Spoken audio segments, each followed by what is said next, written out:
Hello and welcome. Look at all these beautiful faces.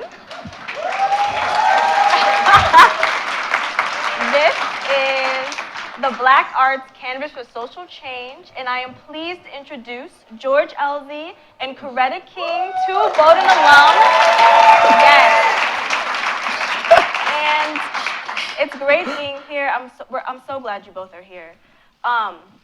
And to start off, I guess we can just sort of respond to the video that we just saw of Nina Simone. She talks about what an artist's duty is. She says, an artist's duty, as far as I'm concerned, is to reflect the times, unquote. What kind of art in 2019 do you think reflects the times, our times? And do you agree with Nina Simone's mandate? You want to start? We're starting off strong.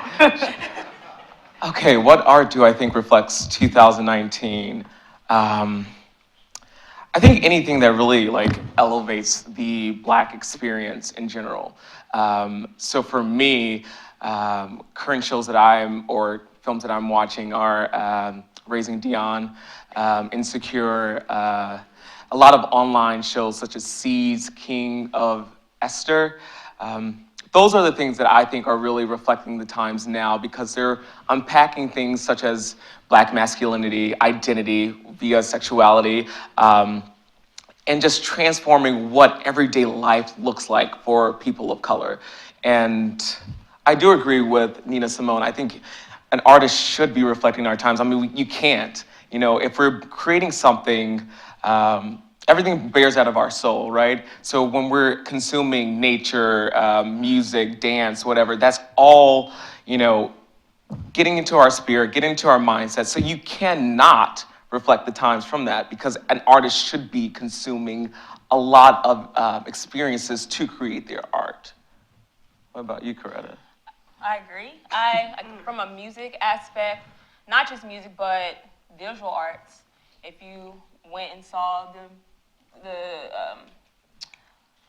display in the Museum of Art, how I say even Kehinde, Wiley and Amy Shard were the first Black painters to be showcased in the Smithsonian National Portraits. And in order for that to happen, President Barack Obama and Michelle Obama had to ask for them to do that, And that's a celebration, but it's also, for me, it's also a disappointment. It took that long for, that to happen. And also from a musical standpoint, I think about, you think about mass incarceration, you think about Meek Mill, hip hop, how he was incarcerated and he came out of that and used that experience to create Stay Woke. Also, I guess, as a celebration standpoint, you think about Beyonce and Brown Skin Girls, right. So I feel like it's kind of inevitable when you come from that background, and as a Black artist, that should be a platform for you. You should want to do that because that's your heritage. That's part of your lineage. Also, it brings awareness and gives a voice to the voiceless, So, yes, I agree. Since you both talk a little bit more about what you guys are doing now. And sort of, I guess we can also lead that into what has changed since you've been at Bowdoin with your art, and has Bowdoin influenced the type of art that you do right now? Sure, so currently I started my first semester getting my MFA in directing for film and television at DePaul University in Chicago. And thank you. But prior to that, and this lends back to Bowdoin, I'll just start with Bowdoin. At Bowdoin, I feel like I gained the tools to hone my voice as an artist. So I was involved with the Meddy Bemsters. I led Obvious dance crew. I was an English and theater major, so I was always in the December dance shows. So they gave me the initial tools to begin the question of what do I think art is. Upon leaving Bowdoin, I I went a backroads route with art. So I worked in music business for a little bit. I worked at a music studio downtown in Chicago, and then I transitioned into marketing for Broadway in Chicago, and then seeing people live out their dreams on stage made me catch the bug again. So I left corporate and went back into performing, which was great. You know, I did some theater, did some TV shows, had an agent. It was great, but it was quite limiting.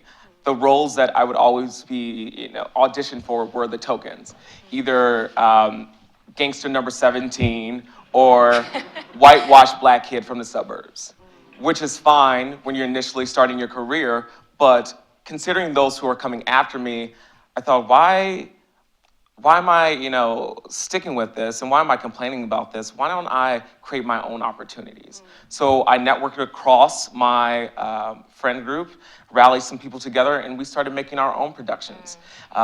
Started making our own web series and producing short films. And then I decided 2 years ago to direct a film. I've never directed a film in my life. Yeah. But I said, you know what? I want to create a romantic comedy centered around people of color.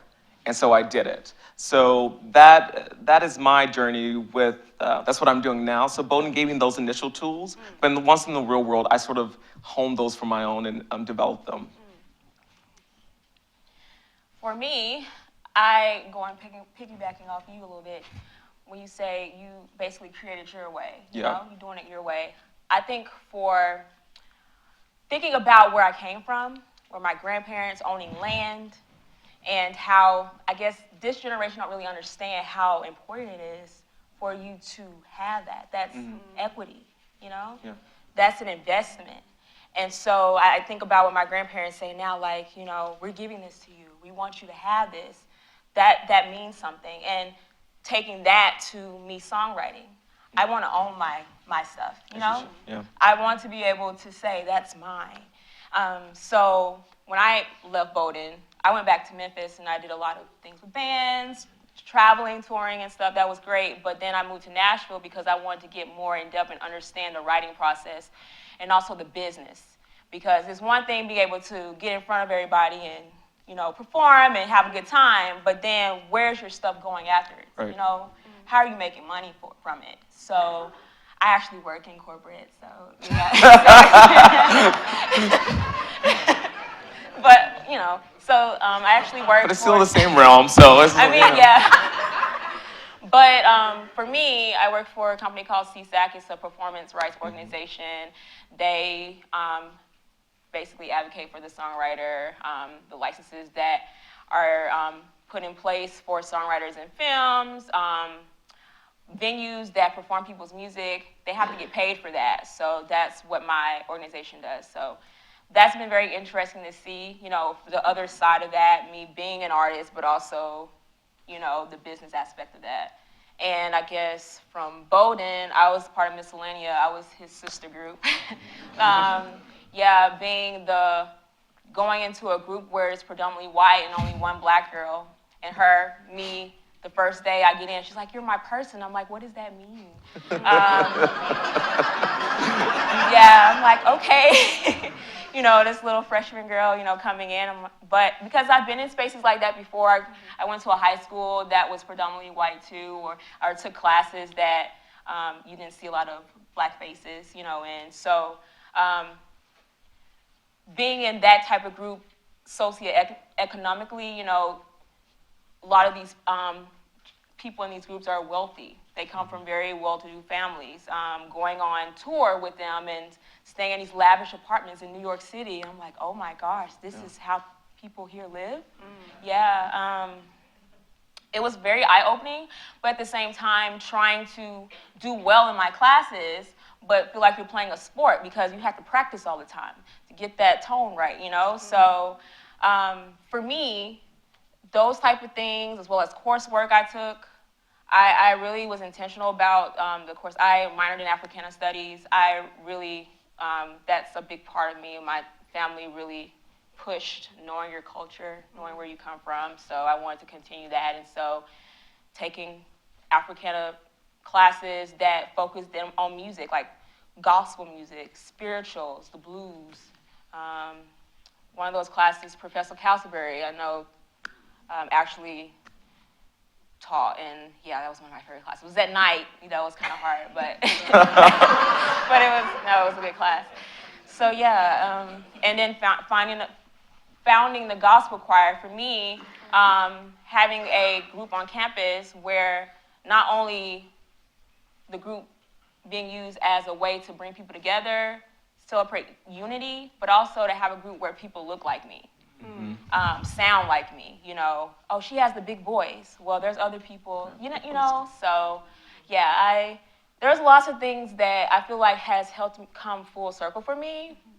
Didn't quite understand what I was doing at the time, but now seeing like, this is what my grandparents were teaching me. This is what my parents were instilling in me, and I was doing it, but now actually understanding, yeah, how it works in music and different, other arts. Wow. You know, you talk a lot about the sort of creating your own way and making the sort of environment, the sort of community that you want to see.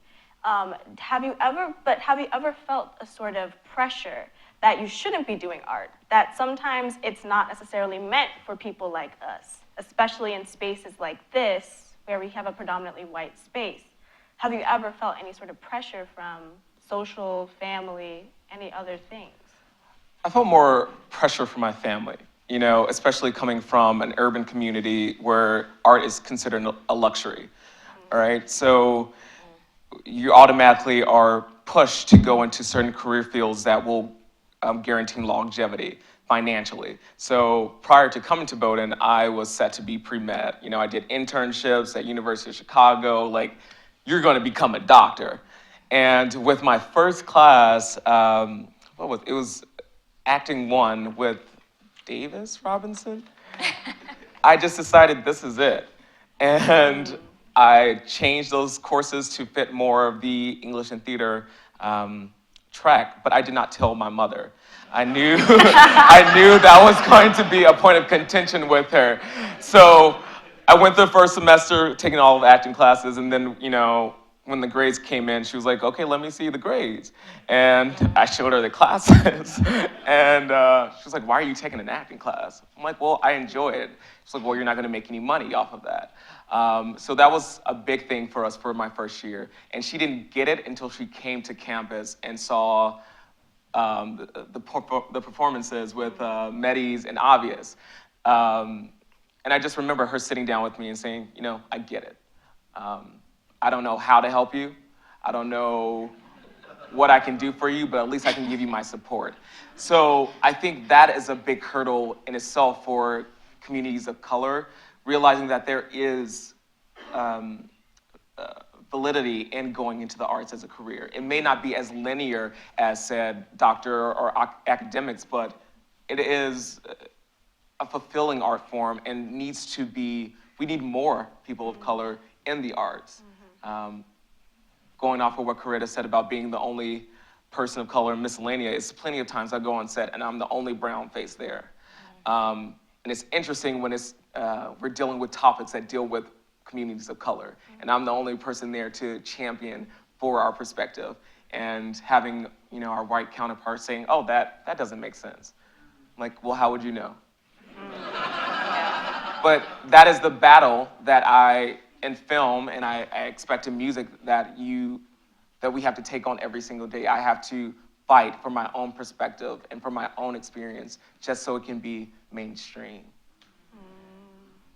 Yeah, I remember calling home crying to my aunt senior year saying, I don't want to do this anymore. Like, I don't want to be a doctor. Like, you know, this is not what I really want. I want to express myself and doing it in unconventional ways, which for where I grew up in the South, you know, a lot of the programs that I were in push Black people into being a lawyer, being an engineer. Like, those were the only ways for you to be successful. That's the only way that you will be seen if you had this type of establishment, you know? And for me, I did that because I feel like I had to, you know? That was my responsibility. People didn't know that I was a singer in high school. They're like, oh, you sing? Oh, get up there and sing. Like, no, I was like, But I did a lot in church. I played the piano and helped with the choirs and stuff. So that was like my extracurricular activities outside of school, But then coming to Bowdoin, and, Bowdoin is known, for like political science and like, I guess more Environmental. yeah. Environment, yeah. So not like art, not arts, the arts per se. Like that's the forte of like that's what people come to Bowdoin for. Right. It's a small circle of us. However, I feel like the support I got from our professors, which was a surprise because when you go to class, I'm thinking they're gonna want me to get these good grades, but my professors were telling me, "Oh, when is your next concert? Or you have any new music? Oh, where's your mixtape?" I remember junior year bringing a mixtape to Bowdoin that I did with a friend that summer, and I was like, "Can you listen to this?" And Professor Femi Vaughn, he was here at the time, he was like, "How much is it?" I was like, "It's free. I just want you to listen." He was like, "Oh my gosh, yes, I would be happy to." So having that support, and then just heart-to-heart conversations about being comfortable in your skin, being comfortable in the talents that you were given, because like I say, it's this ingrained way of thinking where you have to go a certain route. You have to go the A, B, and C. Mm-hmm. But there's so many people in this audience that I've already met so far who have done amazing things and created some inventions that, helped push my childhood, helped me become who I am, things that, stand out, and those people look like me. And so that type of support, even this weekend, But yeah, so I guess going back to calling home and telling my family, they're okay with it. They weren't like, "Oh, well, what are you gonna do?" They didn't think that it was serious. They thought it was more of a hobby. But then back in my mind, I was like, "But you put me in this from 3 years old. You wanted me to play the piano. You wanted me to participate in church and everything." So that too, I feel like that kind of helped bring that out. But they wanted to see me, how am I going to do this though? So for me moving to Nashville on my own, not having any support, me finding my own job there, taking side jobs in order to figure it out. Yeah, because I had to start from the bottom. Yeah. I didn't know anybody there. So that and the environment that I'm in, Nashville is considered the country town, country music, and the backstory behind country music, how many Black people can you count sing country music that are commercially, successful? So I don't want to, hold it, but it's just a lot. I think you made a good point, especially for like the students of color here now. Like and I've been saying this since I got here, current students, you should be networking with every single person that you see that is brown. Seriously, because my senior year, it was, considering the arts was like a hurdle. We had one person to help everyone with, the arts and entertainment, which was fine. He did his best. But it would have been more impactful to connect with someone that looks like me, who was in the arts, to give me, to have a conversation. It's not necessarily about opportunities always. It's about having a conversation with someone about your interests. So if you're a student now, I would say hustle, talk to people that look like you, whether they're in the same profession or not, but just so you can get that connection with the alumni. So when you get out of school, you don't feel like you're left alone. Because that's how I felt. Going back to Chicago in the arts, I felt like I was just by myself, and I had to grind and network and, just put myself out there. And it's, producing fruit now, but I wonder how many hurdles I could have bypassed if I met with an alum who looked like me to give me some words of wisdom. Or your summers. Or summers. Yeah, those 5 years, do you know where I was? I was in a lab, research, and I hated it, And I mean, to be frank with you, but the endurance in me, the will, like I can get through this, I can do this. But I didn't like it. Right. I'm doing it because I feel like I had to do it. But then my senior year, asking for permission, can I work at this radio station on the days that I can't intern here, and getting permission to be there, because that's what I wanted to do. It wasn't paid, but I was like, oh, this is going to be opportunity for me to push my music. Maybe I can get my music in the door, you know. I wish that environments like this push students to take advantage of that in the summertime. Be more intentional with the internships that you take. Yes. Study abroad. Like I was having a conversation with Jessica about her honing her craft in state, not out, you know, have to go to London or go, you know, outside. You can do so many things here to get you ready for what you want to do. And so, yeah, just like taking advantage of that, but knowing and asking questions. Yeah. Because, you know, if you don't know, how are you going to access it? And there's so many things that Bowdoin has available for you, but if you don't know how to ask a question or talk to someone, you will spend your time here just floating around, not getting what you need to be successful or just get you in the right direction, you know? And so, yeah, digging, you know? Yeah. Start asking questions, hey, what's going on over here, you know? And so I feel like for me, if I would have learned that earlier, you know, I think it's also a sense of pride. Like, I can do this on my own. I don't need, Yeah. I think that's a big thing here. Yeah. Especially in the Black community. Yeah. Not asking for help because, you know, we got it. Yeah. But sometimes you don't got it. Yeah, like, I would know. And that's okay if you don't And that's got it. okay. Yeah. Yeah, so I mean, I guess bringing it back to, I mean, the social canvas, social justice. Yeah. Do you think any of your art sort of lends itself to social justice, social activism? And if it does, how so? And I guess I have a two-part question, which could be a little bit counterintuitive to what this panel is about, but do you think Black artists have a sort of, or should be held accountable for the type of art they put out? Should it be, you know, veered towards a social justice route? All right, I'll tackle the first part of the question. About my own art. I don't think I go into creating a project with the mindset of like, I'm about to change the world, you know? But in this, when I create something, I always keep in mind people of color. Like I echo Jordan Peele's sentiment in the sense that I will not create any projects that have white men, women, cis, or queer for my lead projects in my films, because we've had 100+ years of white men and women, cis and queer, in front of the camera as leads. So for me, when I create a story, I'm not doing that. So I guess that's a form of activism in a small part, but you know, I'm all about just elevating the Black experience, well, romanticizing the Black experience in so many ways. I find that if we look at foreign films, you know, there's such a class and such an elegance to the way they craft and visually tell stories that I don't think we really see in films that pertain to African Americans. We do have some shining examples, but overall, I just think there's sort of, you know, we're creating this film to satisfy the Black community. That's in my mindset. So I think by getting more people of color in the production side of things, not only directing, but lighting, because we need great people who know how to light people of color.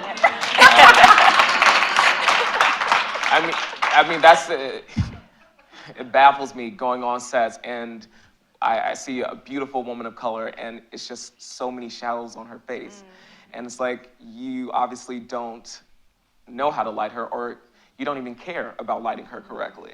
So we need people in lighting, we need people in scripts, because that's where a large part of the power is. If we can't write it, then we can't really curve or direct how the story is going to be told. And if this is the same perspectives in the writing room, well, you're gonna get the same films. So for me, my mindset is like, first, okay, how am I gonna put people of color in my stories? And then how can I elevate the experience of people of color with a short film? In terms of being held accountable for the things that I make, I think you know, every person of color should be in certain aspects. There should be a liberty for me to create anything that I like. So I can't be held down to be like, I can only create a film for Black people. You know, I gotta advance the struggle or whatever. You know, I don't think that should be the mindset. So yeah, let me work on that a little bit more. Yeah, absolutely. Yeah, let me work on It's it. needed. No, yeah. It creates a weight Yeah. for you when you have that mindset 24/7. Yeah. And I think about Nina Simone even. She always had this, heaviness Yeah. to her, when she was even singing and talking. And honestly, I want to live life and enjoy it. But also to carry the torch that my grandparents started with, Right. I feel like, well, yeah, I actually have music that speak to that, me sitting with my grandparents in their living room, and they're talking about protesting just down the street. Well, not really down the street, but like 3 hours away, Down the street. Growing up in Fayette County, protesting around the Somerville courthouse for voting rights, the tent cities, sharecroppers who were wanting to vote being thrown off the land, and how he, and my grandmother were really a big part of, helping these people, taking them to vote and being threatened. And like, those stories excite me. So I don't know what it is now, but like, I feel like it's been like a treasure map for me, getting to that point and seeing like, gosh, I hit jackpot. All along, my grandparents had these stories that I could also use through singing. I feel like the past, you can't forget where you come from, because it just repeats itself. We're starting to see the same, but you see the same things happening, just it's evolved, mass incarceration, police brutality, all those different things play back from even like the civil rights movement, Yeah. And so and also my name, my namesake. I feel, yeah. I mean, yeah. I feel like my parents, I don't think they, intentionally like, oh, well, we're giving her this name, so she has to do that, but I feel like it is a responsibility. And it's also an honor, It's an honor to be able to say, I can continue this race, but in my own way, I like rock and roll. I like, blues. I like to groove. But, through that music, I can still tell you a message that you need to hear. Because when you're grooving and when you're hooked in, you're going to want to listen again. And so that message is being, translated in your mind. And like even songs back from the civil rights movement, like We Shall Overcome, and one of the songs I have, is, so are you gonna run, baby, run, baby, run, baby, run? Like, chants, those type of stylistics being used again and again, to help the generation coming up, to, not only celebrate where we came from, but to make you aware that don't become blind to, what's going on around you. Like, there's so many different things happening right now that we need people like us to be the forefront, I think that's part of the conversation, like having a seat at the table, in these different career forms. When you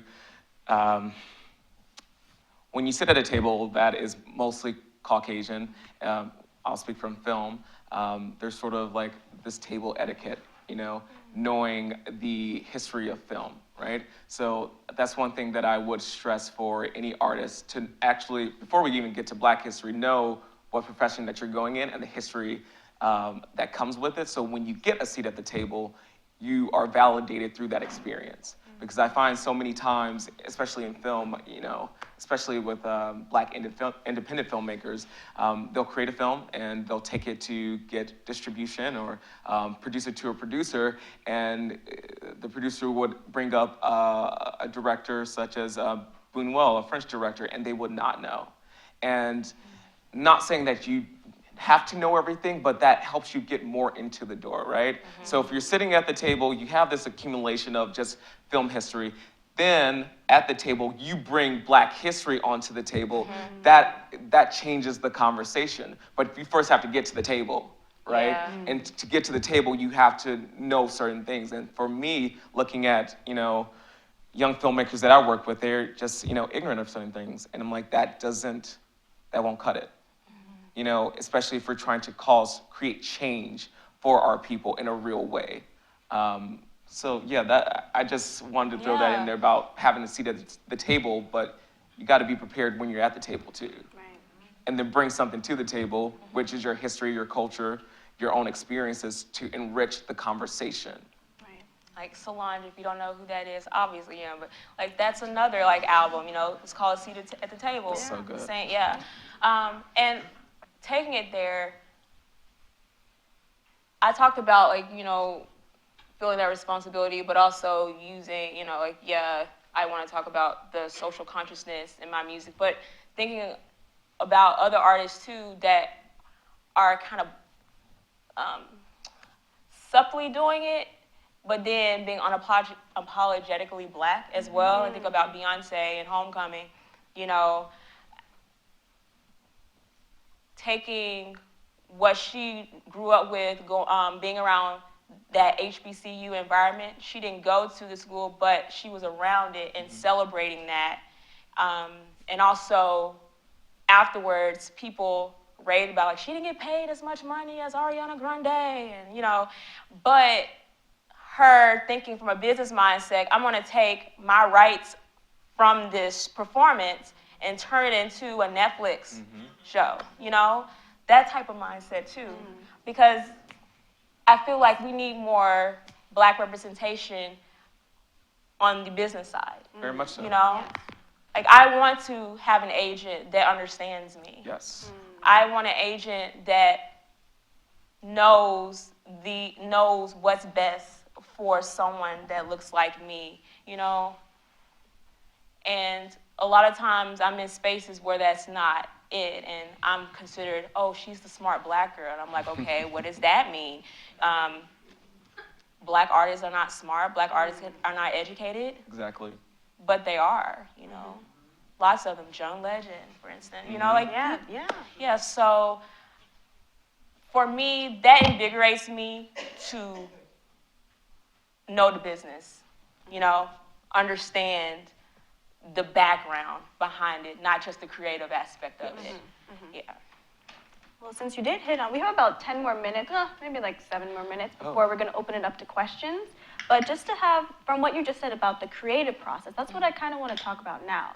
Pick your brains a little bit. Because I'm really interested in not only the people that inspire you, but like how do you inspire yourself to continue to do the work that you're doing? Oh, wow. And take a minute, please. Do you want to take that for a second? How do I inspire myself? I have to continually every day know what my why is. Like, keep reminding myself, like, this is why you're doing this. This is why you're doing it 9 to 5. And then going home afterwards and finishing up on that project, meeting with these co-writers or having to reschedule, like, I'm always, okay, I'm going to do it this day. But, okay, you reschedule. I'm like, guys, let's do this now. I'm ready. But I think, too, knowing how to ask for help. I sometimes still have problems with that. I think it's that keep it in a family thing, and then also, like, if you're struggling, you don't want people to know, and I think, like, again, that comes from, like, this black sense of pride, but and then also, I tend to, again, go back, and I keep saying this, but go back to where I came from and what the values that my parents, the church, being in that environment instilled in me. I've become my own person too in that, but at the same time, like I tend to think about that often. And even going back to Bowdoin, I think about conversations that I've had, with my professors, with alumni, that, it's okay, Coretta, you can do this. You weren't put on this earth, not to shine your light, and being okay with who you are as a black person, as, with my hair. Like, I think, too, like, I think about my hair. Like, I remember in college, I permed it all the time. Now, you know, enjoying my curls, you know. Maybe that doesn't mean that much to you, but it means a lot to me. You know, really, I'm becoming. You know, Michelle Obama says becoming. That's becoming. It's true. Becoming who you are, like really embracing every aspect of that. And nothing's wrong with, you know, whatever you choose, whatever, you know, works for you. But this is what works for me. You know, and so, and not being afraid to show that in my work. You know, I was in this program with the Arts and Business Council in Nashville this summer, and I had to showcase my business project. It was like an MBA, like a fast-track MBA entrepreneurship program for creatives. And so me creating these protest signs that, you know, to commemorate what the civil rights movement, and then talk about like gun violence, like those type of things, meshing those together and showcasing it to people. And I'm not going to lie, I was a little nervous what people were going to come by and say. And they were like, oh, this is nice. Like, so what are you doing? And them actually listening to the music then and going, oh, okay, I see what you're saying. You know, I get it. Actually hearing, you know, what I'm saying, you know, when you're actually singing it, actually doing it. And so the work, you know, actually doing the work. You know, we get so caught up in like the planning and just do it, you know? So for me, where do I get my inspiration? I'm always watching films. As a filmmaker, you should be ingesting films as much as possible. Like, how can you create films if you don't know the format of a film? And that's not only for American film, but foreign film as well. But there's this quote that I really love from this romantic comedy called Stuck in Love. Anybody know it? It's really indie, but it's great. But the character, he's a writer, and he tells his son, an artist is the sum of their experiences. Go get some. And for me, I try to apply that every single day. So don't be stuck behind your phone. Go to a museum. I know it sounds so minute, but a lot of us who are creating art just stay in that same cycle by looking at the same things. Or it can be in academia, or it can be in law. You stay in the same cycle because you ingest the same thing. So I go out to museums. I go to live shows, you know, go to poetry, go to, you know, whatever. I use, you know, Eventbrite because it's free. But you need to constantly be feeding your soul as a creative so you can push yourself in your art. So yeah, that's really simple. Oh, and I think if you're a filmmaker, you should always have a notepad on you to write stuff down, or just a person in general. I think reflection is something that we overlook in society in general. We wait till the last minute when we're having a breakdown to get help. We laugh, but that's what we do every single day. We have this mindset of, I can do it by myself. I can do it alone. I'm a lone ranger. And then when you crash and burn, that's when you realize that you need assistance. Well, why don't you be proactive? It's simple, but it's true. Be proactive. So take some time in the morning. I take some time with this little notebook and write how I'm feeling in the morning. I'm feeling crappy. All right, you're feeling crappy. All right. And then I check in the night. Oh, the day was actually pretty good. So creating that creative habit for yourself or check-in is something that keep you open to new creative processes. So I would encourage all of you who in creative or not to just journal. I mean, don't write a memoir every single day because that's unattainable. But make sure you check in with yourself because that would help you in the longer run. So. Wow. I say, yeah, thank you. Yeah.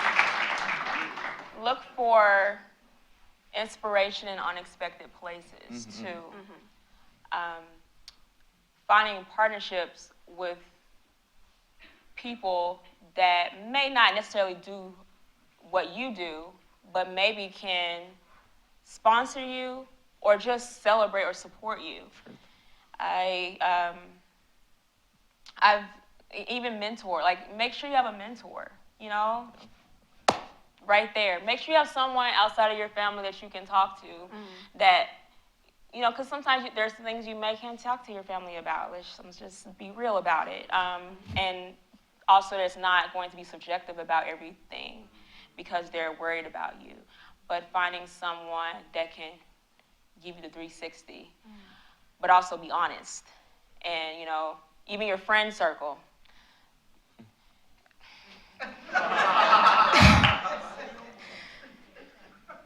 I mean, No, so Okay. that is just trying to, I yeah. was like, you want me to tap in? As I've gotten older, I've had to question, like, what is a friend? Truth. You know, why are you still friend with this person? Like, how are they helping you, or how are they challenging you to stay on course? Life is too short to have people around you that are bringing you down, you know? And and you know, I can say my circle is small, but I'm okay with that because I know I know I have what I need, you know? And also, too, it's okay to, when you meet people that are not, like I said, not like you, but maybe can give you that drive to keep pushing. So, yeah, like making sure that you have that support, that backbone, because, you know, you can't do it alone. And a lot of times people think that you know, but you need a team. Especially in the creative field, you need people who understand your aesthetic, understand your values, understand, you know, your personality, because just because you're, you know, really gifted or talented, that doesn't mean I can work well with you. Doesn't mean that our viewpoints line up. So, yeah, collect people. That's what I do. I collect people that help me in certain areas, and you have to do that in the arts because it's not linear. I mean, you can, you know, when you're in your residency, you can go to a doctor or whatever, but in film, I have to reach out to a director I've never met before and say, like, hey, can you help me with this treatment? You know, so you have to have that tenacity to just create a team. And I would say about the friend part, make sure you're with people who are smarter than you too. If you're all on the same, you know, plane, for me, that's not a good friend. Because my friend should be challenging me in my views. I mean, we should have the same values, that's important, but they should be challenging you to become better.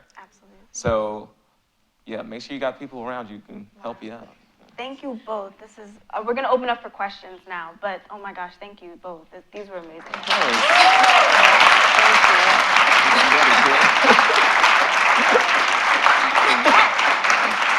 Honestly.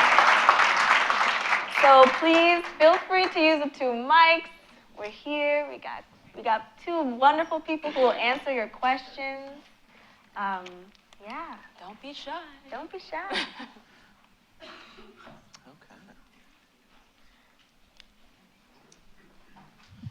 Thank you both for the very rich discussion. Oh. So I had a question. When you all were talking about, like, I guess fulfilling this need to, or, you know, just social activism, creating for social activism. And you all described it as like a heaviness that can be sometimes. And I definitely understand that. But I wanted to hear your thoughts about Black joy as a form of resistance and activism. And so I'm gonna just leave it at that, but I want to hear more about it. Oh, that's so good. Because, no, especially in film, you know, gosh, it's, you know, that's, the negative connotation is like the first thing that we go to when expressing the Black experience. You know, either you're impoverished or you're from a single parent household, which are, you know, realities, but they're not the only aspect of being a person of color. So for me, at least, when I'm in the writer's room, I always challenge the writer. So what is the purpose behind this? Why are we going in this direction? Can we show moments of happiness? Can the character come from a different social, economic background? I mean, I think those are the things that I try to do to change the narrative about people of color in film. Yeah, and that lends itself to the joy, at least for me, because some people, that's the only experience that they have. They think of Black people as just like, you're poor, you're uneducated, you know, you're not gonna be nothing but a gangbanger, right? But being in the room and just asking questions to shift people's mindsets, that is what I get joy out of, and seeing the projects change, that's what brings me joy as well. I think too, I find joy in being able to give. And I look at people like Chance the Rapper being able to use his resources to help fund the school system that he's from, or being able to own the Chicagoist, you know, taking that platform and using it to bring his experience, his voice in, being in control of that. I feel like that ability to take the fruits of your labor and being able to put it back in, that's a good feeling. That's a feel, you know, I guess I'm thinking about the creative aspect, like, oh, like being able to dance to your music, but at the same time, doing the work outside and finding the spirit of being able to help people and give. So I think that's a form of social justice, being able to share and use your platform to give back. And so, yeah, I feel like that's, you know, that's a spirit there, you know? You know, you're not just here to create, but also to give back and to help others be able to do the same thing. So, yeah. All right. Thank you so much. Thank you.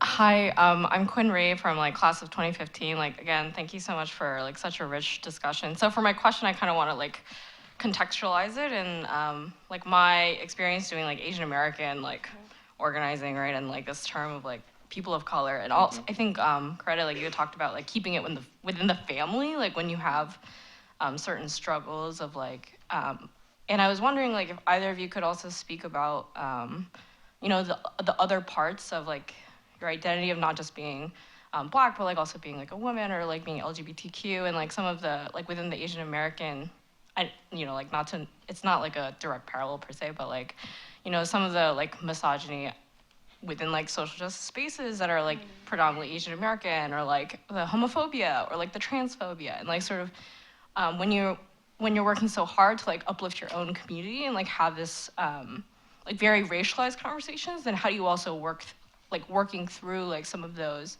challenges that are within the family, if you will?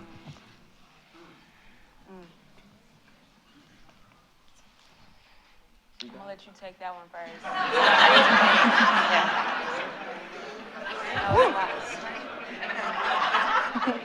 Okay. I'm that, but I'm gonna all right. let you lead that first. Yeah, I mean, it is in the same conversation, really. Yeah, it's. I think it's true that it's not a simple answer. No, Yeah. and it requires the same energy as just being a Black person in the room, just to fight for different minorities of identity as well. You know, if I get a foot in a production, right, and working on a script, so I challenge the idea of what the characters are.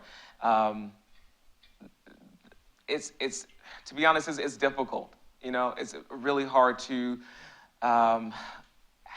have to fight those battles every single time, because you would assume people would be aware of different sexual identities, or be aware of, you know, how to, misogyny is not okay. You just think, oh, that's just common sense, but it's not. So every single time going into a room and just having to do a spreadsheet of just all right, this is what I believe in, this is what I stand for, this is, you know, really, and it sounds so elementary, but you have to do that because some people have not been challenged in that way, especially older white men. So, I mean, that's what I do in a simple way of just going down a checklist of things that I believe in and making sure that the project that I signed on for represents those things. And if they don't, I leave. And that's something that I don't see a lot of my counterparts doing. And it's discouraging because it's like I'm fighting not just only for Black people, but I want every minority to be equally represented, equally represented, and to see some of my peers who are also brown stay in the room because they want a paycheck, which is fine, they have that right. But it gets lonely because you become one person out of a pool fighting for the equality of everyone. So that's my take. I do my spread check, my spread list, make sure my values match with the production. If it doesn't, I walk away. I try to make an effort to go into spaces that, even if it's not, like for instance, pop music. I don't necessarily, that's not my thing, but I know there's also writers in that room that I could work with. And a lot of times, yeah, I'm the only Black person in that room. And then when they hear, and I feel like until they hear you, they don't really see you. And I tend to, I hate to say this, but I felt that sometimes when I was at Bowdoin too. People didn't know who I was until I got up and sang, like, oh, you were that girl that was singing Stevie Wonder. Like, I mean, but there's more to me than that, I'm multifaceted. Who am I without my music, Yeah. I'm a Black woman, I'm giving, I'm kind, And even genre speaking, I don't want to be labeled just as an R&B singer, and that's what tends to happen. Like, oh, when I go into rooms, like, what kind of music you do? Oh, she does R&B. I'm like, no, that's not what I would call my music. I pay homage to R&B, through some of the styles and nuances, but there's other things that I cling to because I'm from Memphis. I cling to like that stack sound, that soul. Also I'm from the country, so that acoustic, like there's different elements that make me who I am. So I don't like being labeled like I do this, I do that, Or two, when you think about artists like Adele with like the big voice, like, oh, she's doing this so well, and there's other voices that are doing the same thing, but they're not getting that same recognition. And I feel like that needs to be talked about. Or even one recent thing with Kirk Franklin saying that he's stepping away from going to the Dove Awards because they cut off his speeches when he talks about Black Lives Matter and the struggles of Black people. You want us to get up and sing and make money for you, but you don't want to hear about the hard conditions that come behind that. And so that works both ways, me being in uncomfortable spaces and even though they're uncomfortable, making, like they say to see the table, opening that door for someone else. But at the same time, saying, no, I do this, I'm not going to be just A. And, there's lots of things that make me who I am. Sure. Yeah. Wow, thank you. I think that's, we have 3 minutes left. I don't even know. One more question? 2 more questions? 2 more questions. Honestly, get up there. We love each other, so we're going to do it together. And it would be awesome if we have the same question, but I don't know. Thank you both so much for sharing your experiences and also just being vulnerable, because I know it takes a lot to be up there to share some of this stuff with everyone. My question is around allyship. So how have you built allies along the way when it comes to being the only one in the spaces that you're in? Because it's not easy. Yeah, I've built... I'm gonna squeeze my question in. Okay, great. I'm gonna let you finish. But... I'm gonna let you finish. So I just want to start by saying that George Ellzey and Coretta King, y'all are shining to me irregardless, but to see the change that has happened, y'all are sophisticated, erudite, and intentional. And we've talked a lot about mentorship, but this is what I see on the stage right now is a challenge to all elders to find a younger person to be your mentor. So my question is, we've heard a lot about autonomy and interdependency and the tensions between the two. whether it is owning land and self-sufficiency and independence and the history of sharecropping and our history of not having land as Black people in this country, to working in the writer's room and having to make tough choices about when to step away. And so I want to, in light of kind of the new news about Tyler Perry founding a movie studio lot that's 4 times the size of Universal, or 40 times, I'm not sure. And Oprah, of course, and kind of this legacy of a few people making it to create conditions where they own capital and are able to create their productions. How do you guys envision the need to rely on other people, but also the need to demonstrate your autonomy? And what does that vision look like? This All right. is a really deep question. And I don't, listen, I'm the moderator, so I don't want to be done on time, but it's 12:30, and I don't know if we have to end. Can we go over a few? Okay. All right. So I'll get to Awa's question first. We'll do Awa's and then we do. Okay. So most of my mentors are Caucasian, because there's not a lot of Black filmmakers in Chicago that have crossed over. Have crossed over. As I mentioned earlier, somewhat the Black indie scene, there's a lot of heart, but not a lot of quality to their work. And so their work is limited to go to certain productions. And so, as I've encouraged for students before, being tenacious and like networking, that's what I did. So I literally, my mentor, he's Italian, I was in his short film because I was acting, and I just said, hey, can you mentor me? And then another director who wrote my recommendation for DePaul, I didn't even know him, but I liked his work, and I reached out to him. And he didn't respond the first time, so I reached out to him the second time. He didn't respond then, so I called him. So, you find the people that match your aesthetic, who are, further along in their career, and then you aggressively go after those people. Because it's not gonna be handed to you. And I think sort of this mindset in, later generations is just like, oh, I'm cute, that's fine. But you may be cute, you may be talented, but your consistency is what's gonna show, what's gonna separate you from others.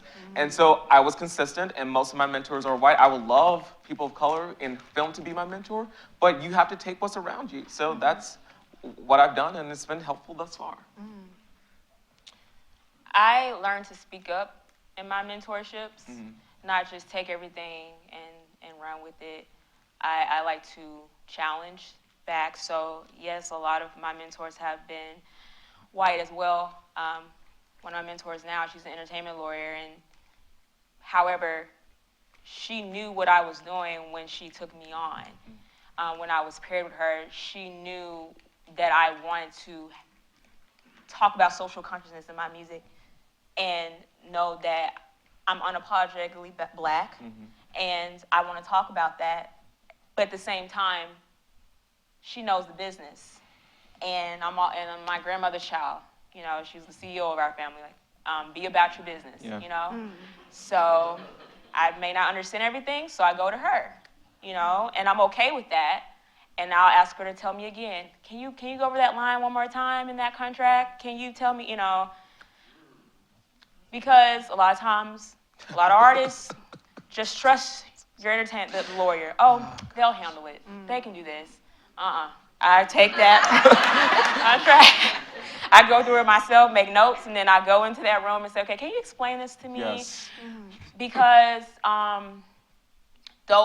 there's always language that can limit your art, Yes. Limit what you can do, limit how much money you can make. We were just talking about Bruno Mars, always keeping his albums to like 10 songs, I think, because there's this clause in his contract, if he goes over, he'll lose a certain amount of royalties or something. So, that's smart, knowing what your contract says. And then also, I think I also try to think about people that are like me in the stage I am, like they're hungry like me. A lot of times we think we have to go to the top. Like, oh, in order to make it, I have to go to, the CEO. I got to go to, the head of this business. But I think too, being around other creatives that are in your position, because those type of people are gonna support and work for you too. And I'm in this incubator right now that kind of helps me with that. We're giving, you know, we're pitching ideas. We're in the hot seat. We have this, you know, things that we're pitching in front of them.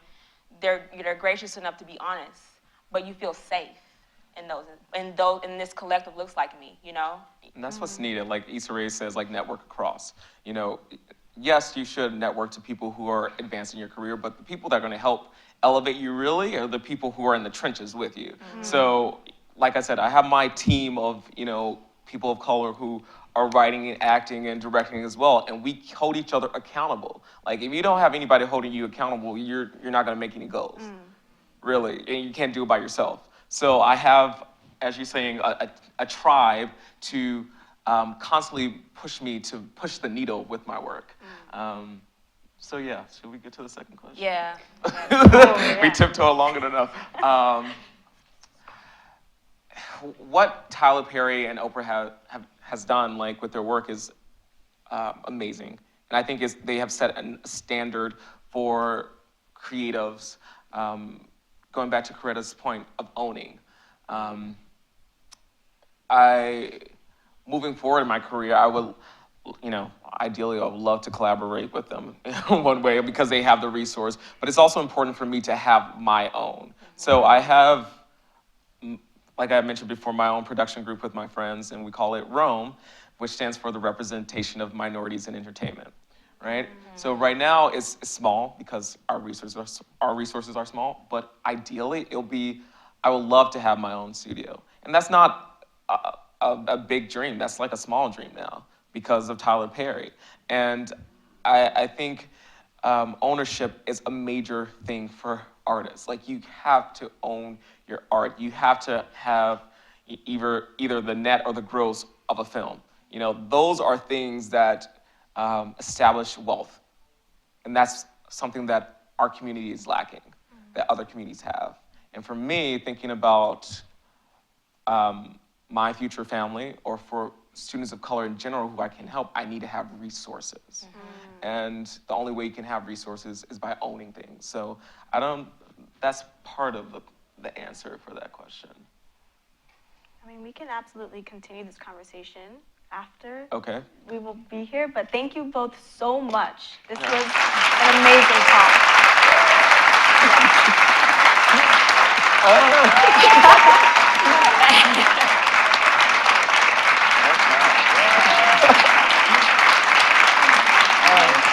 Thank you guys. Oh God.